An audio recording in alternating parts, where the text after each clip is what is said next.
Why I told my clients not to refinance. I mean, that's crazy talk, right? In this environment? Well, that happened twice last week with two different clients as we reevaluated their mortgage during their annual mortgage review and found that really it just did not make sense. Growing up, my father used to always say that numbers don't lie. I never really understood through high school and that what he meant by that. I mean, we were just doing math. But in today's world, in the mortgage world, I know more so now than ever that that statement is a total and complete true, accurate statement. And I've grown to appreciate that statement because numbers don't lie. For these two different clients, one, they have a conventional loan. Because of different reasons, they were looking at potentially refinancing and having to go to an FHA loan. As they go to an FHA loan, there's upfront mortgage insurance that's needed. There's some other things that are needed that were going to drive up closing costs. They were going to pull a little bit of cash out.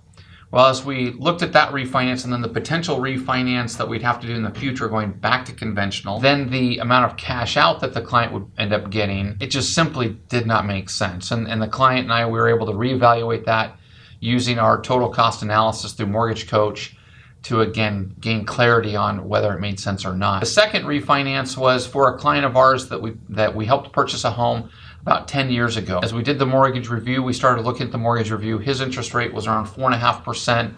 We were looking at taking him down to around 2.5%, which that makes sense, right? Well, as we got more into the mortgage review, we found that he sold one of his properties recently. He had a couple rental properties and he sold one of them, and he put that big chunk of money down on his current owner-occupied mortgage.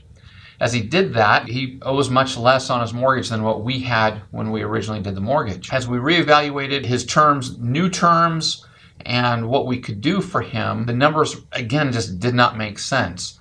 We reevaluated doing a refinance with the amount of money that he was going to save. That saved him maybe $1,000 total, which again just didn't really make a lot of sense at that point. We looked at different ways that we could structure the mortgage, maybe do a no-cost refinance where instead of dropping them to 2.5%, we dropped them to maybe 3.25% or so and paid all of his closing costs. Again, that didn't make sense, and literally it saved him about $500 over the life of the loan because he's accelerating those payments so quickly. An annual mortgage review is important.